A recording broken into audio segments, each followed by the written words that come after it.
Hi, Kathryn. Hello. Welcome to the show. Thank you for having me. It is so fun. Amber was just telling me before we hit record that this is like a new channel for her, and I feel honored to be a guest on a new channel. And you are my first guest, so I'm super excited to have you. And you're my coach, which makes it even more exciting because who's better as my first guest than my very own coach, Kathryn Morrison? I love it. So, we are going to talk about feminine leadership today, Let's do it. but I want to hear a little bit more from you on kind of who you are, who do you serve, how, all of those good things, so that people that don't know you the way I do can get a sense for what you have going on. Yeah. So my name is Kathryn Morrison. I live in Austin, Texas with my 3 kids and my husband. And I am a business coach. I'm a digital entrepreneur. Trust me, I know that we're talking to corporate people today. I spent many years in corporate, climbed the corporate ranks, did the things. My last job in corporate, I was selling multi-million-dollar custom software deals into like Disney, Hunter Douglas, like those were my Wow. clients. So I know the world, right? And then I took a sort of sharp left turn. I went into the digital space, started my own business. I had worked in corporate in business development and strategy for a long time. And so it's a pretty natural extension for me to go into business coaching. And then from there, I mean, I think we'll get into it a little bit, but I started to take a little bit of a spiritual magic carpet ride. I would say I had a pretty big spiritual awakening, and my business has really transformed, I would say, in the last 12 to 18 months.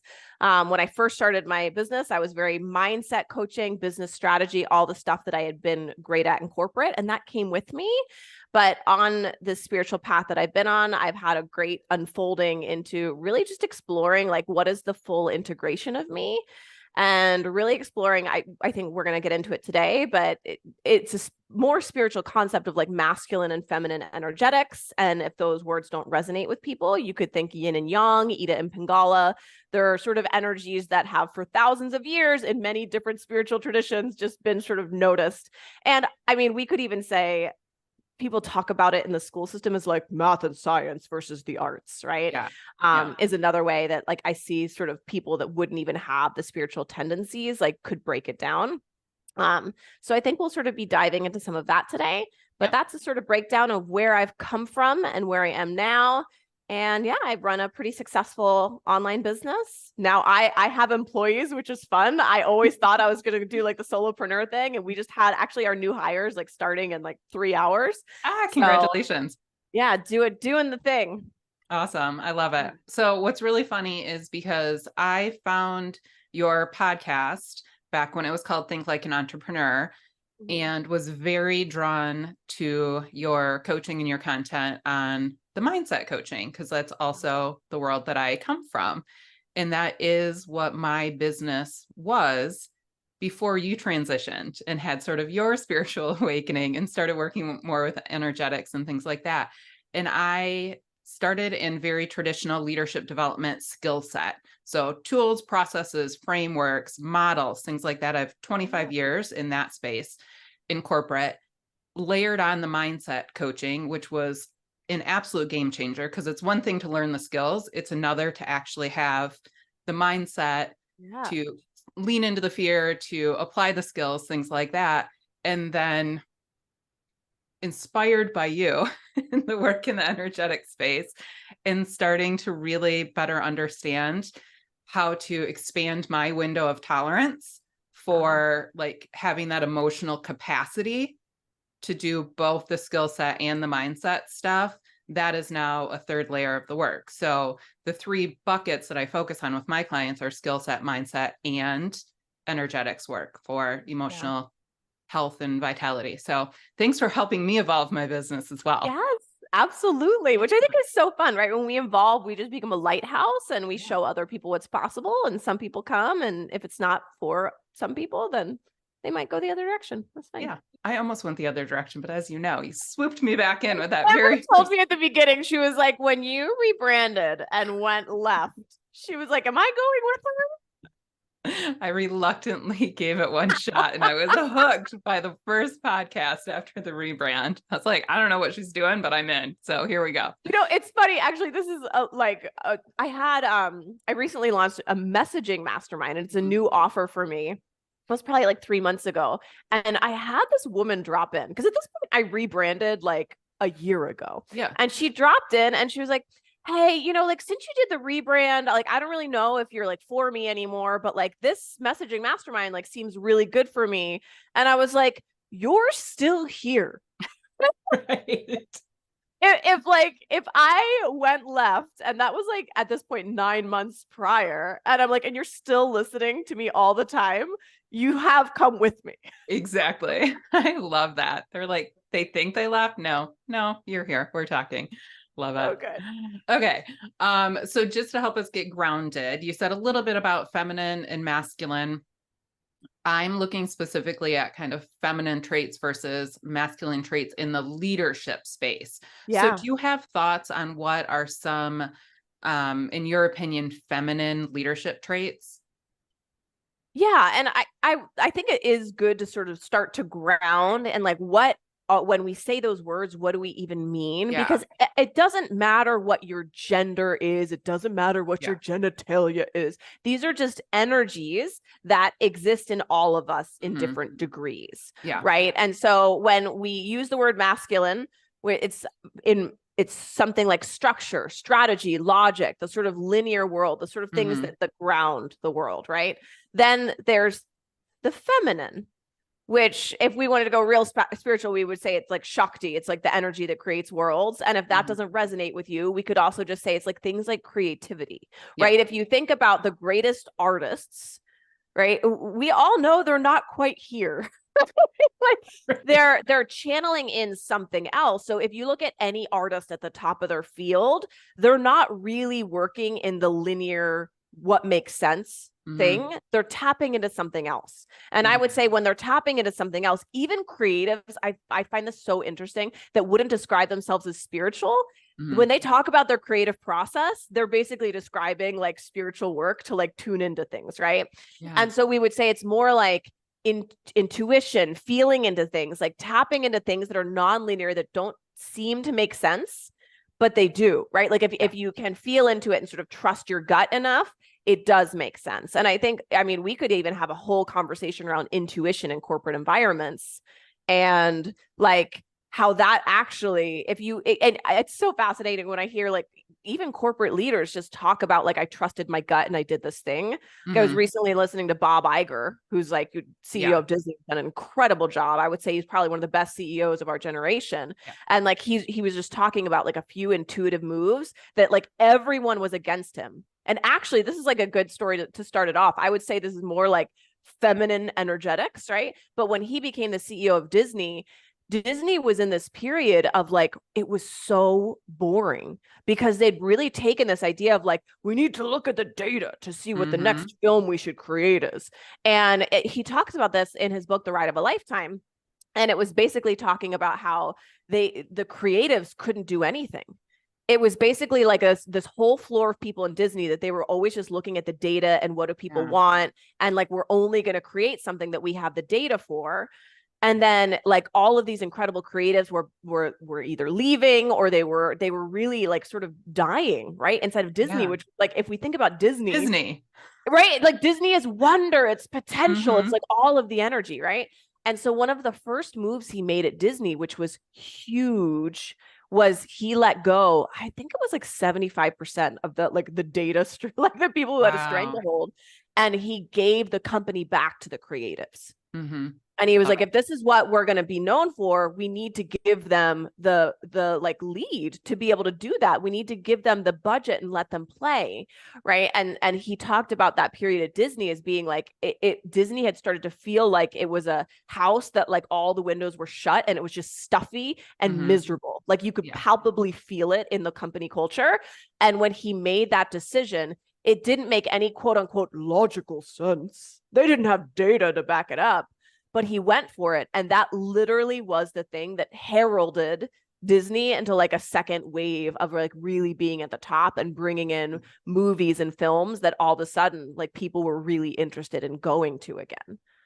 I'm so glad you shared that story because I think it's such a great example, one of a male CEO of Disney. I mean, multi-billion-dollar global corporation leaning into what most would consider a more feminine leadership trait. Like we'll just call it intuition, right?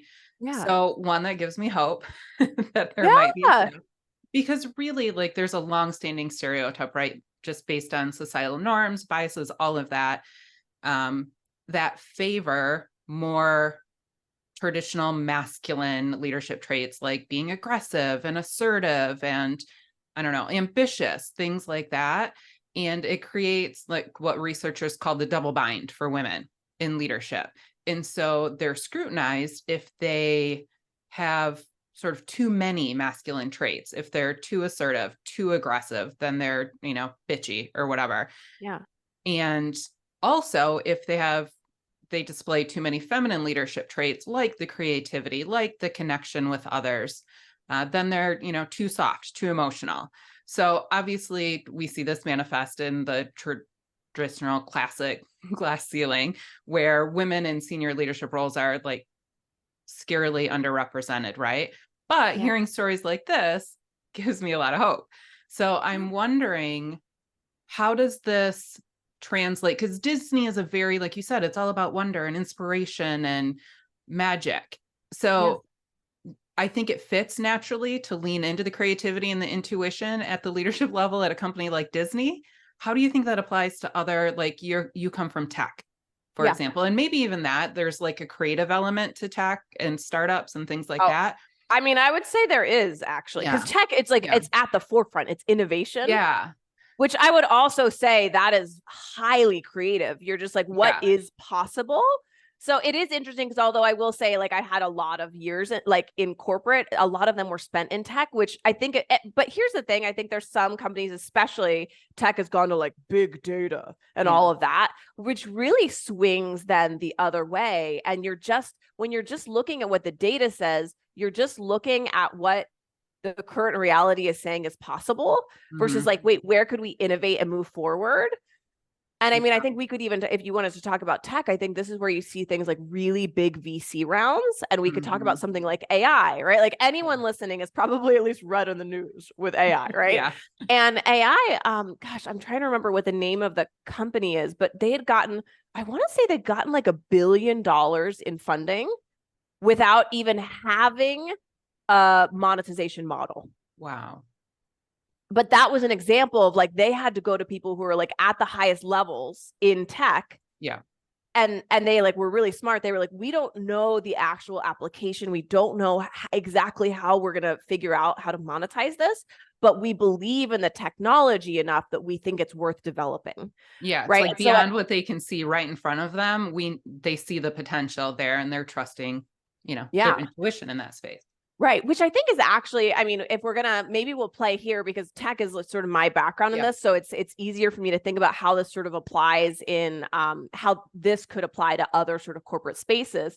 But Google also has this, they call it like their moonshot program. And so Google has like all the stuff that they know just works. We're looking at the data. We're seeing what's possible. I remember my husband was an engineer at Google for like 2 years and it was the worst job he's ever had because he was on the ads team. And Google was like, listen, we know this is our cash cow. We know this is what works. We're going to make very small adjustments and we're going to move slow because we want to like really be careful with this. But then they would take the money from that and they would throw it into moonshot ideas. Yeah. Right. And so it was sort of like, and the whole point of a moonshot idea, I forget exactly what their criteria was, but it was basically just like, we know, the company knows there's a very large chance it's not going to work. But if we take enough moonshots, we move the company forward in ways we can't even begin to imagine. Right. Yeah. And so I think we could talk about like, I mean, I don't know if people know this, but like Google, I guess it's like, is it X now? What do they call themselves? They like rebranded as something else, but like they have a whole department that's trying, like they're solving death. No, I've not heard anything about this, but what? Right. Yeah. So I think this is more like because of the world I come from, but like, I just think about like the people that are bringing you like really refined ads targeting on the web. They have this moonshot program where they're like, what if we solve death? What if we just figured that out? Okay. That kind of blows my mind a little bit. I'm very confused at what that looks like. And I think that's a very extreme example. So maybe we could talk about something that like could sort of ground this a little bit more of like like a smaller jumps in innovation. Mm-hmm. But like the last company that I worked at, it was actually out of Austin, Texas. It was a bunch of UT kids that just got into mobile at the right time. Mm-hmm. And it's so funny, like thinking about like now that I'm a leader and leading a team, I'm like, those guys did not know what they were doing. And it was like a Right. $25 million a year company. So like Wow. they really were able to grow it, but it's just like 5 kids from college that started this. And then because they were good at making mobile apps, like they got into this tier, like the brand Mm-hmm. became known Okay. among certain companies, like this is who you come to.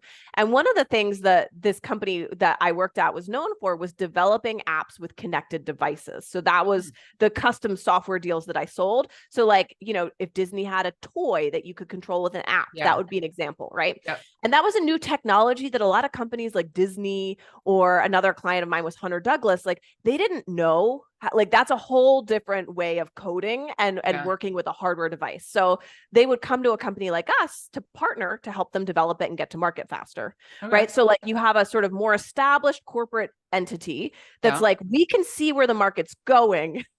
And we know we either adapt or die, and we would like to adapt. Like we would like to not die.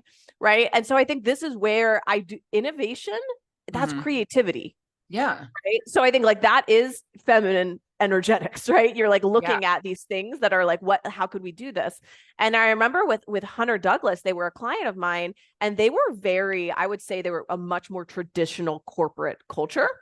Okay. But they knew, they were like, we actually want the best experience for clients. And when we think about, for anyone that doesn't know, Hunter Douglas makes very high-end shades, right? Mm-hmm. So then they knew that for clients who had large rooms, it took them, if they wanted to have their shades up and down every day, that's annoying, right? To go through, and it's so funny. I'm one of those customers. Yeah. And I remember like, and it's funny when I was in the meeting and they were talking about like how this was a pain point for their best customers that really valued the light, and then they would have to go around the whole room. And I know this is like champagne problems, but for their clients, that was an issue. It was a pain point. Mm-hmm. So they were like, what if with the touch of a button, they would be able to bring their shades up and down to whatever level they wanted, and they could program it a certain way and like all of the things. And so that was an example for them of just like, what is this thing that is so outside of even like, it's layering in something that our company has never had that level of expertise in, but we believe that we can be creative and we can be innovative. And I mean, the first couple iterations were a little wonky, I'm not going to lie. But we got there, and then they hired us, and then we like helped them. But it was like really interesting to start to think through, like, how can we think outside of the box, outside of what's traditionally possible? And for them, their expertise, they knew so much about fabric and like fabricators. And one of their greatest things was they had all these established relationships with installers in like all of these different markets, right? So you like, that was for them, like, that's our expertise. And so when you're thinking about like, how do I innovate? One, you just have to be open to like, what's outside of the box, what's creative, what do I intuitively feel like? We don't have the data, right, that this is going to completely transform our company. But if I mean, especially this is where we could talk about like early adopters, you really have to believe, right? You don't see anything left, or you don't see like anything in the market that's telling you. Where something like a connected device now, I think a lot of companies are just sort of like, yeah, you should probably have something like that if you're in a market where that would be relevant for consumers. Yeah. I love the window blinds. I can see like an insert of my living room right now going into the video here with, I don't know, our 20-foot ceilings or whatever it is. And we have to get out like a ladder and draw the shades down. And we are working towards getting a button to push. Yes. Yeah. So they're not inexpensive, and they're brilliant. And thank goodness you all helped people create that. Make them so they could be there. Wait, are they Hunter Douglas shades by any chance? No, we don't have them yet. Okay. We're shopping. But that would be really funny. I highly recommend Hunter Douglas. Okay, thanks. I would also just say they were one of my favorite clients because they really just genuinely good people. Like you could tell they really cared about their employees. It was like a really lovely client to have. Yeah. Anyway. Huge. Okay. Awesome. All right. So thinking about, I love the path going down intuition, because that is something, again, because of just sort of the stereotype of every organization I've ever worked in, I've worked in multi-billion-dollar regional healthcare systems to multi-billion-dollar global furniture manufacturing, which interestingly enough, those two really large organizations where I used to work both now have female CEOs since I left. So I love like we're making progress. And I love that. But I am really interested in how you work with clients. And I know you work with entrepreneurs, but how would this advice translate over to the corporate setting on understanding their intuition, their instinct, and trusting that? Because the corporate world that I came from is so heavily values, metrics, data driven, decision making, strategic planning, all of it, that by default, when people in my world say, I trust my gut on this one, you're like poo-poo it aside, right? It's like, no, like, where are the numbers? Where are the metrics? And so whether it's male or female, if your energy and you have intuition, you kind of learn to, boxes that bind, right? Like that's a box that you kind of crawl back into, and you don't say that again, or you don't lean into that again. So how do you work with clients to overcome that fear, I guess, of trusting their intuition? Yeah. I mean, I think it is one, I think for a lot of people, it's even recognizing that you have it in the first place. Yeah. Right. Because I think for a lot of people, they don't like, because listen, I was raised Catholic. I was like, the word intuition was like not even a thing that I was ever talked about, like a thing that it was like, you might have this. Right. And so for me, I just started to realize, like, when I started coming into the exploring intuition, exploring what this meant, I didn't even know what it, like, I was like, wait, how do I know if I have it? Yeah. Is this a thought or is this intuition? Like there was a whole process for me.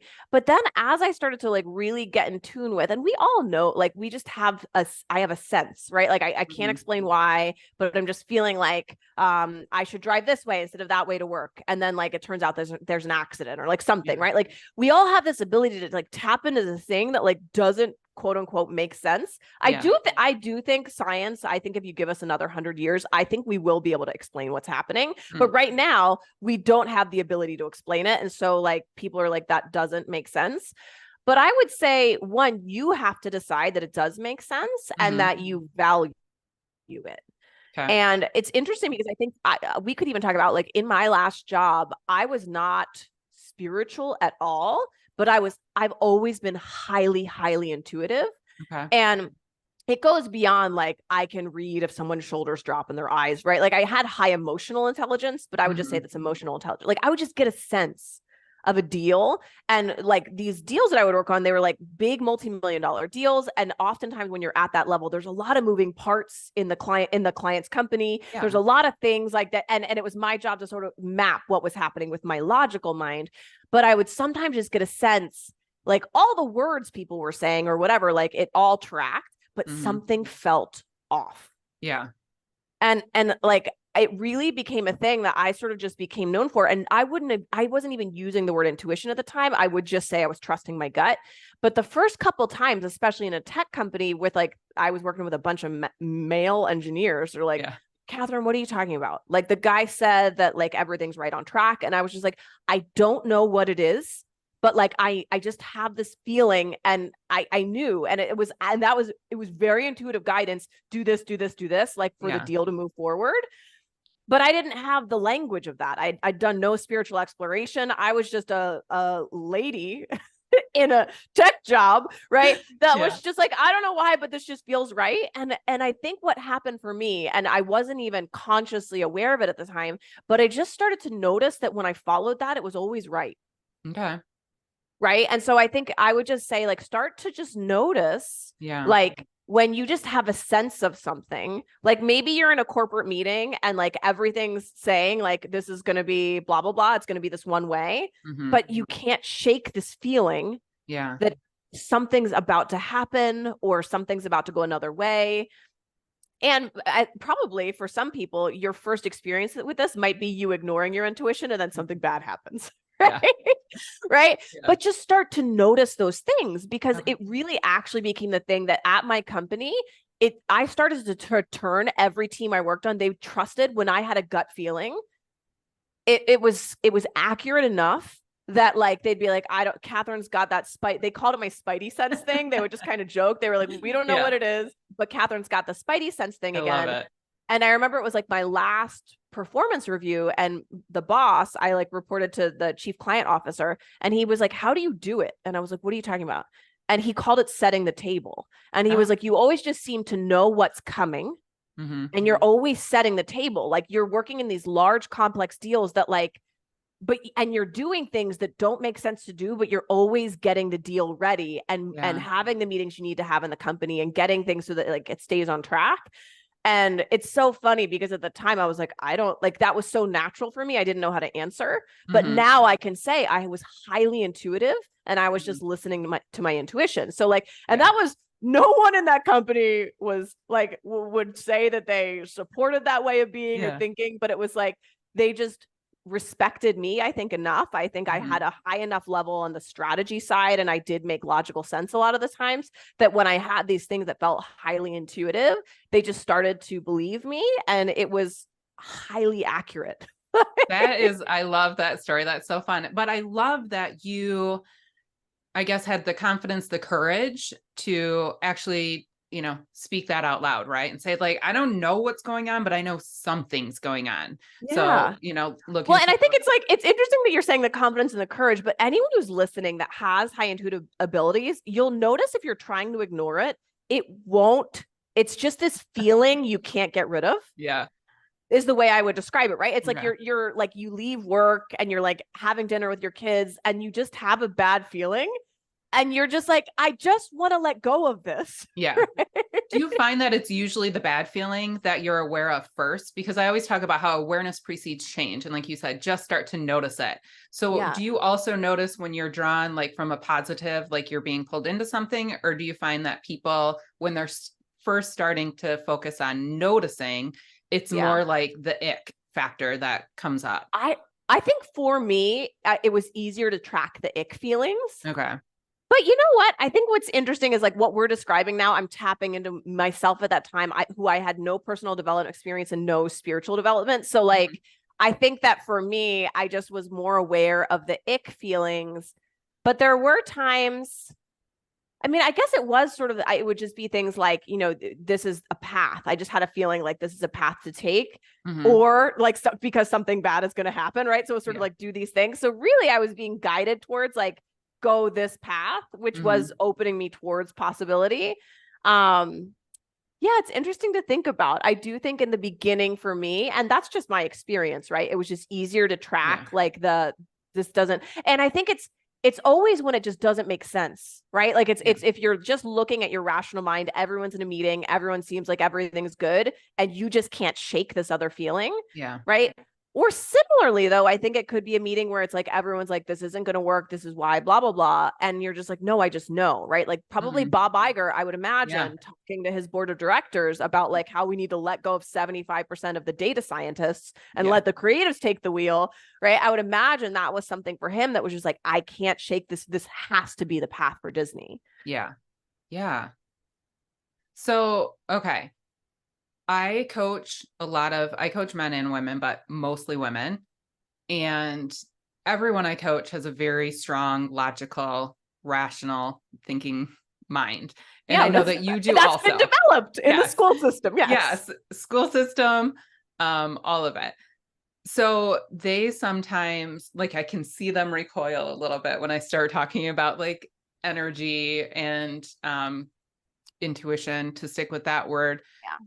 And I always use the example of when you walk into a board meeting or an executive leadership meeting, like you can cross the threshold of the doorway and know if there's tension, right? Like you feel that without somebody, like nobody needs to make eye contact. Nobody needs to say a word. Like the agenda is the same agenda it's been every Monday for the history of time, but you walk in some days and you just feel the difference in the room. So, and then people get that because everyone's had that experience, right? Right. Is that intuition or is that something different? Well, if you this might take us down. We can come out of this as much as you want. But so Amber's audience knows I've now gone so far down. I'm currently in a psychic development program because I started getting like really big like I just started like people's businesses talk to me. This stuff sounds wild. And if it was me listening 4 years ago, I'm like, this lady's cuckoo. Right. But there's one of the things in psychic development that I think is interesting that they talk about is that like for a psychic, there's true intuition, which is like you just have a knowing. And then I think they call it's like cold reading when it's just highly emotionally intelligent. Okay. And so a lot of psychics are trained to like not look at the person that they're reading for. So the guy that I'm like working with, he like will look off to the side because he doesn't want as humans, we're always reading people. Okay.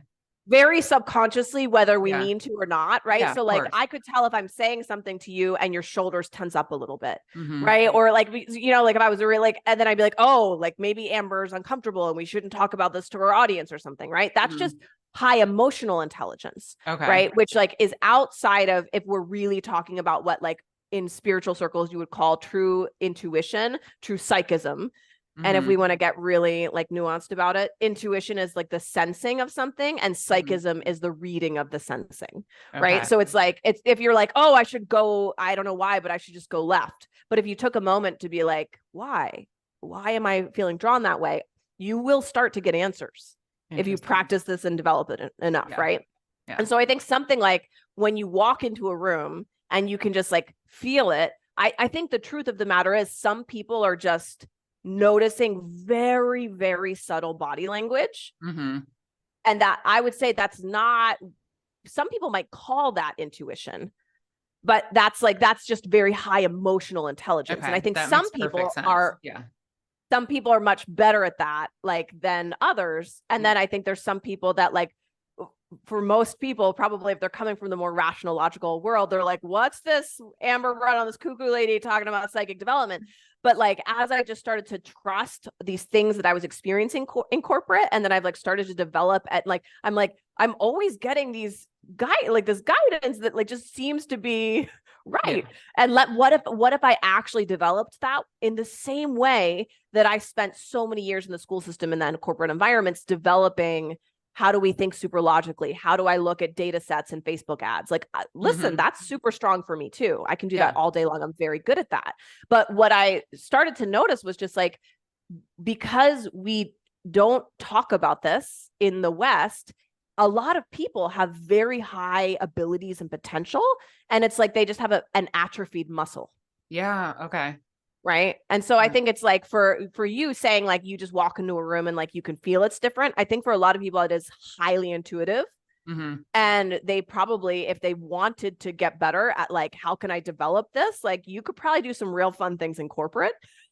Well, and that your coworkers would never even know. That was going to be my next question actually, is how do you see leadership development and coaching programs in general, but especially in corporate, because that's my space right now, helping people do this with intention, like beyond just like being aware of it and starting to notice. What do you do to help people actually develop this as a skill?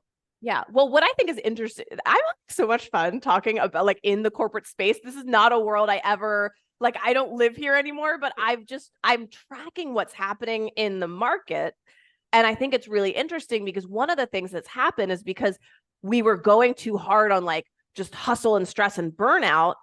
A lot of corporate environments, I think that the last statistic I saw was like 25% of Fortune 500 companies now have some sort of mindfulness or meditation, like programming coming into that. And I want you to think about like, when you think about developing your sensing and feeling abilities, you start to actually like become mindful and meditate. That naturally develops, right? You're just like, wait, I'm just like, and so it's interesting because you're like, how can corporate, I think it's an accident. I don't think corporate environments were like, let's make our workforce more intuitive. Right? I think they were like, our people are quitting because they're super burned out. And like, this seems like a thing that would help them. But it really is very interesting. I see that like that development it's not even weird anymore to have No. programming like that in a corporate space. Like my husband works at a tech company. They have yoga, they have meditation, like it's just a normal thing. And so I think when as that just becomes more the norm, it really is just sort of that is what will often like open up access to higher levels of your access to this within yourself. Okay. So again, you share an example that is like perfectly related to my personal situation. Because in corporate, I am the head of leadership, effectiveness, and coaching at a global clinical research organization in ophthalmology. And we have a meditation program. Everyone in the leadership team, which is upwards of about 100 leaders in the organization, were invited to learn transcendental meditation. Yeah. And the recommendation from for the practice is 20 minutes twice a day. So 20 minutes, I get up at 5 a.m. I do my 20 minutes of meditation, and then, my workout or whatever, I start my day. But every day at 3 p.m. Eastern, everyone that's trained dials into a Teams meeting, goes on mute, off camera, and we meditate together for 20 minutes so that we're all doing it at the same time to like collectively kind of do that together. I always pictured that meditation practice as more of a practice to widen that window of tolerance for just our emotional kind of capacity to deal with the uncertainty and the stress and everything. But thinking about, obviously, like with the intuition, that is a benefit as well. And like you said, it's not as unusual. It's not even weird anymore. And like people that I talk to from previous worlds are like, I'm sorry, you meditate for 30 minutes every day as a leadership team. So it is still weird in, many ways. Yeah. And I love the progress that we're Yeah. making. Well, and I think it's like, it's interesting too, because I think it's certain like the languaging of selling meditation in is like, people become more relaxed. They're right. Like that, those are the ways that it's getting in. It's just having this like other effect. And it's so interesting, actually. This is different than corporate, but I do think it's similar. I have a really good friend, and she's like as woo as they come. Okay. And she's really into yoga. She has a yoga certification program, and she's actually ex-military, and her husband's still in the military. So the military has actually become one of her biggest clients. So she does a lot of work bringing yoga and mindfulness and meditation into military environments. Okay. And it's been really interesting. And like one of the things she's talked to me about is like to sell it in, you don't say like it opens up your intuitive abilities. Right. Sell it in, she says, like when you have a well-regulated nervous system and you're on the battlefield, like these are the impacts that it will have, right? Yeah. But then she's even said once she sold the package, like she's basically selling it into different departments and whatever. And once she's actually inside with people and they're doing the work, she's like, you would not believe the number of high-level military leaders that are like, they do this and then they're like into the work of Joe Dispenza and they're like, what's this? Like what's all this stuff that's happening? But it's a sort of right now in those environments, it's a behind closed doors, but no one's really denying it. Once you experience it, these high level military leaders are starting to recognize like, I'm having these stronger intuitive abilities and they're allowing me to make really advanced like decisions for things in literal life and death decision. That's really fascinating. I love that. I wonder what we're doing in the healthcare space, and only because I spent many, many years in healthcare in like proper hospital system healthcare. So I'm curious to see, I need to reach out to some of my old contacts and see if this has invaded that space yet. Because talk about like a necessity in that space.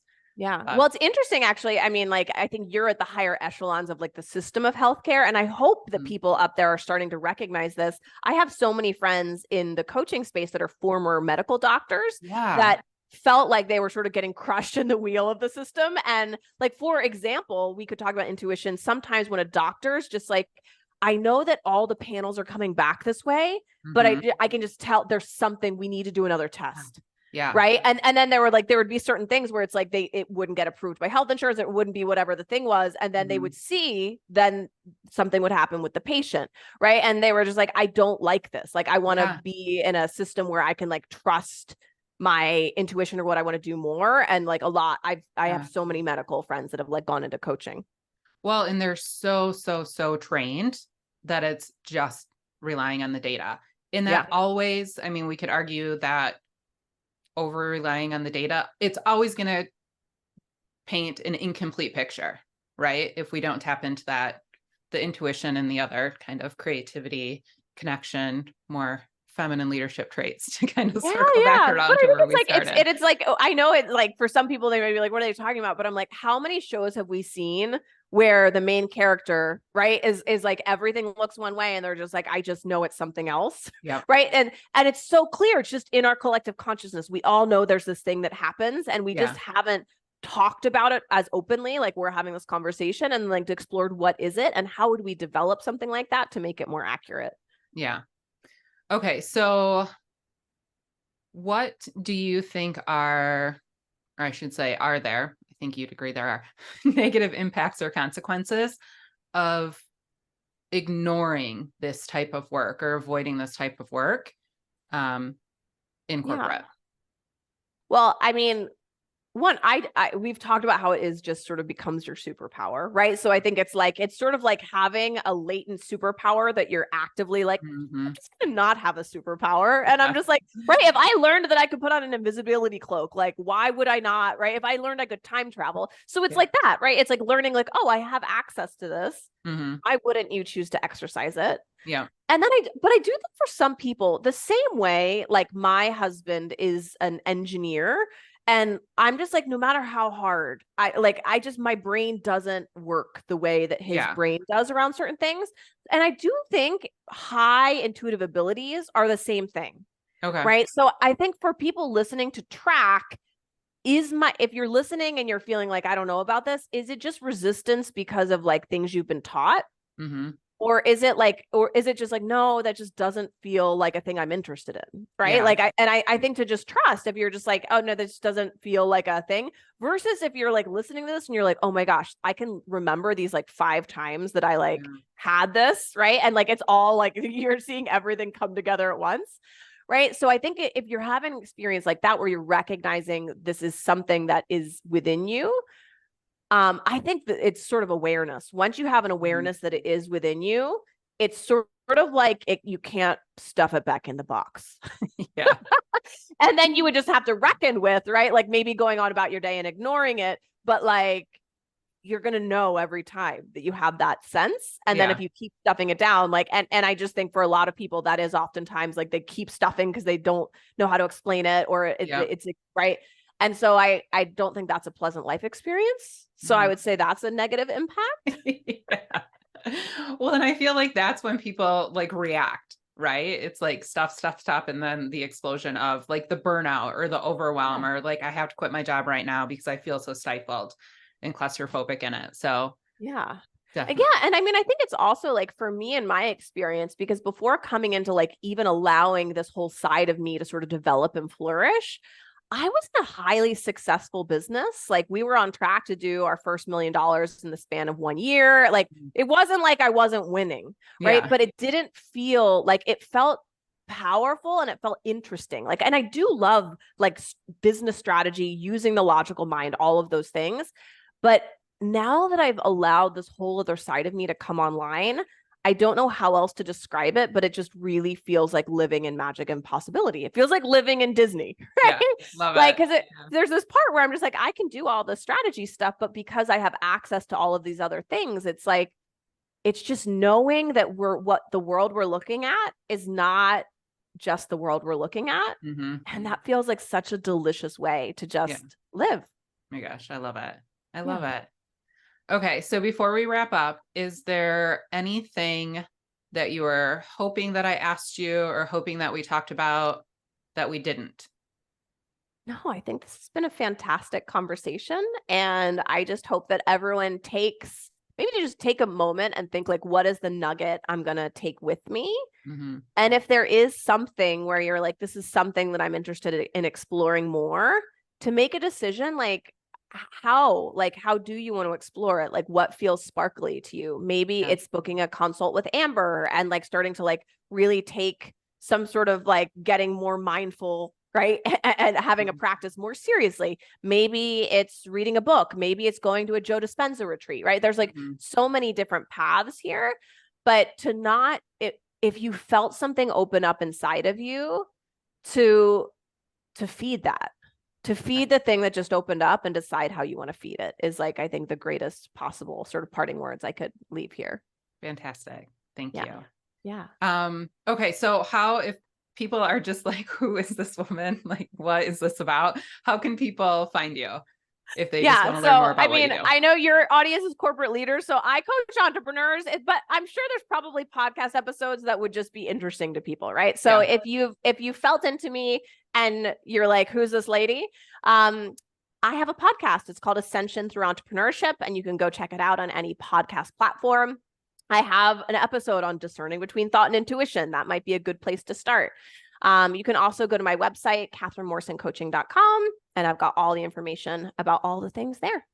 Thank you. I definitely think there are many, many podcasts that would be super valuable for people in corporate. And I do have a lot of entrepreneurs in my audience as well. So that's helpful. But even today's podcast, at the time of this recording, I shall let you know, I felt very called out. And it was, which is good because I needed to be. But even the earlier, like Think Like an Entrepreneur podcast, the way we are socialized in the school system to like get the good grades and to win, and we're only rewarded and recognized for, you know, the successes, not the failures along the way that lead to the successes. So all of that, I think, like crazy applies to leaders in corporate, especially again, because of that double bind. Female leaders in corporate are even more cautious not to make mistakes and not to fail forward, but rather avoid taking the risks for fear of failure. So I think a lot of the work that you do applies really well here. For sure. Yeah. I mean, it is interesting. And I think it's sort of just like when you have a business, you have to pick a niche, but I think the concepts is sort of universal wisdom. Yeah. And it's so interesting. Recently, I run a branding program that actually Amber's a part of, but I market it for solopreneurs.